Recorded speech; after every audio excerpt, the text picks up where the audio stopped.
I am the single greatest president. I'm the greatest president in the history of our country. That includes Lincoln and Washington. Will you be tweeting differently once you board the Air Force One? No, that's other people that do that. I don't. I'm very consistent.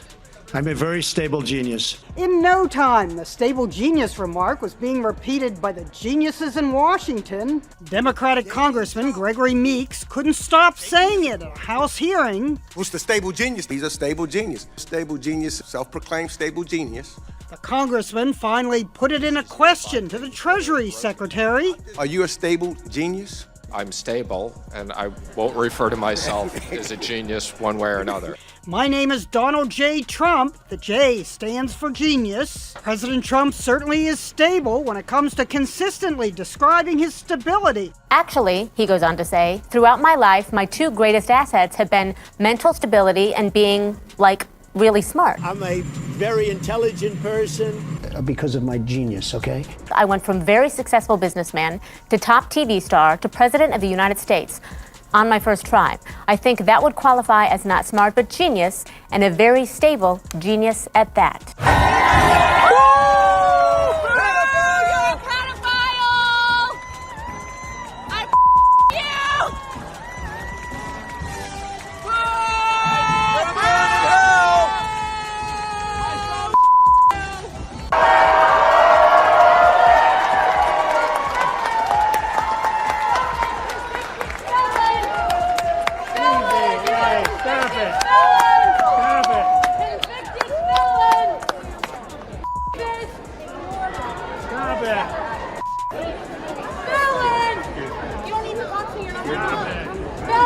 We're learning more about the auto worker who President Trump flipped off during his tour of the Ford truck factory in Dearborn, Michigan. This is what triggered the controversy. The guy heckled Trump about the Jeffrey Epstein scandal. Trump yelled back, blank you, before giving him the middle finger. Trump is the Hitler of our time! Free DC! Free Palestine! Trump is the Hitler of our time! Free DC! Free Palestine! Trump is the Hitler of our time! What do you want your legacy to be? Let's go. What do you want your legacy to be?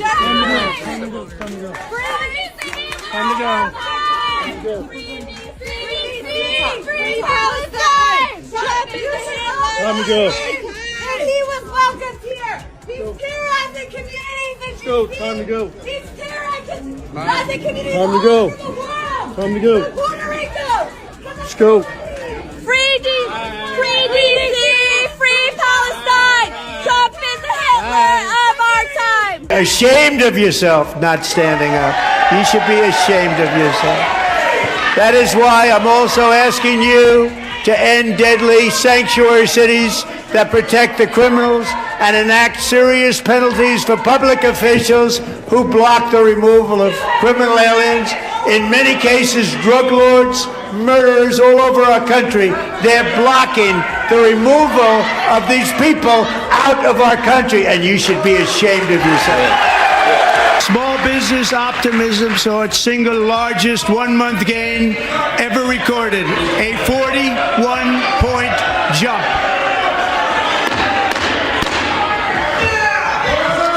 Members are directed to uphold and maintain decorum in the House and to cease any further disruptions. That's your warning.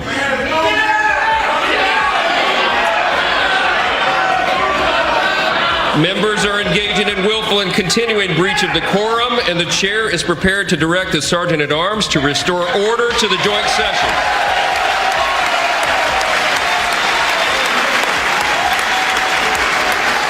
Take your seat, sir. Take your seat. Remove this gentleman from the chamber.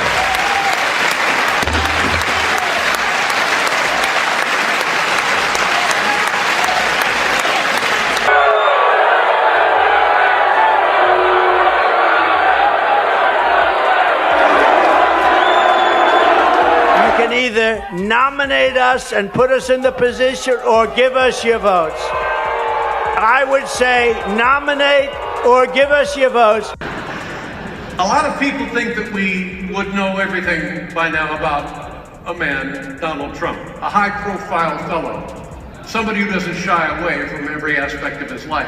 But take a look at the list I have here tonight. Interesting facts about Donald Trump.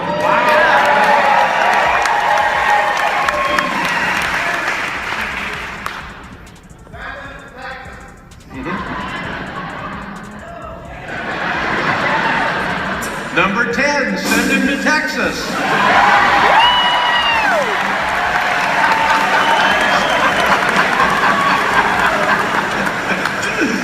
Okay, here we go, number 10. That thing on his head was the gopher in Caddyshack.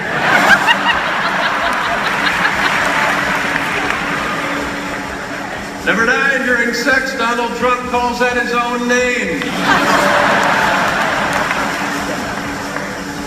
Number 8, Donald Trump looks like the guy on the lifeboat with the women and children.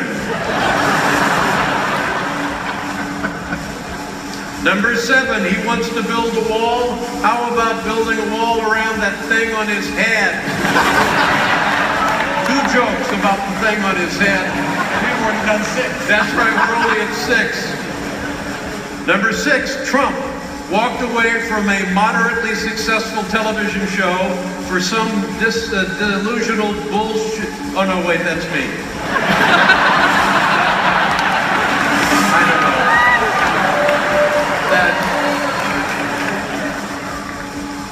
Number 5. I'm waiting for number 5. Donald Trump weighs 240 pounds.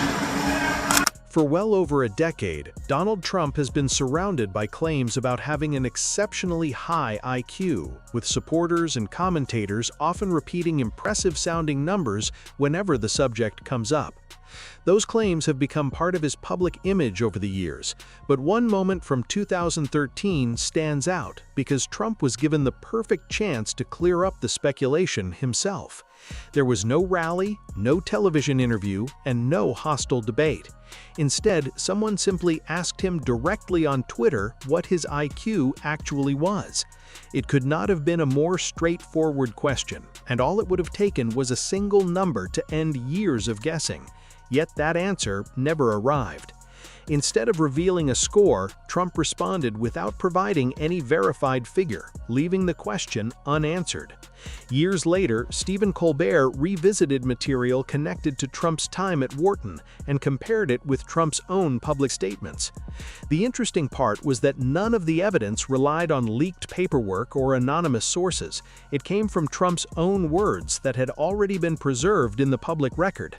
There was no need to invent a fictional intelligence test because the documented response already existed for everyone to examine.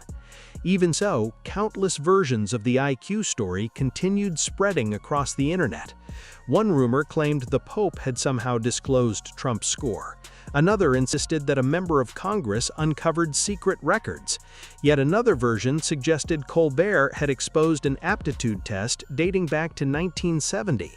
Although each version told a different story, they all followed the same familiar pattern of making dramatic claims without verified evidence. Independent fact-checkers have repeatedly reviewed each rumor and reached the same conclusion, that the supporting proof simply was not there. Much of the confusion comes from how quickly sensational posts are shared before anyone checks whether the timeline even makes sense. Looking at the dates immediately raises serious questions. Trump graduated from college in 1968, while one of the most widely shared fake documents is supposedly dated 1970. That would mean he somehow returned to a university he had already finished attending to take a test that has never been authenticated or even shown to exist. Then the focus shifts back to that simple question from 2013. Trump, a man who had often described himself as a genius and highlighted his intelligence over the years, was asked directly for the score that could support those claims. Instead of giving a number, he answered without ever revealing one. That missing detail remains significant because there is still no publicly verified IQ score for Donald Trump. The Wharton School has never released such a record, and the cognitive assessments Trump has frequently discussed during interviews are screening tools designed to evaluate cognitive function and possible impairment, not standardized IQ examinations that generate an intelligence score. That important distinction is often overlooked whenever another viral post begins making the rounds online. As a result, the conversation continues with people debating claims that still lack documented proof. Anyone searching for a verified IQ number quickly runs into the same obstacle because none has ever been publicly confirmed. What does remain available is Trump's own response from 2013, and despite years of speculation, no official document has surfaced to replace it with an authenticated score. There has also been no public White House statement providing a verified IQ figure or correcting the record. As the discussion draws to a close, attention returns to the original material from Wharton, where the documents are reviewed, the references are checked, and the facts become much less dramatic than the rumors circulating online. Rather than chasing every sensational headline that appears on social media, the better approach is to return to the original sources, examine what can actually be confirmed, and compare those facts with the stories people continue sharing. Once that happens, the same pattern becomes impossible to ignore because the rumors keep changing while the verified evidence stays exactly the same.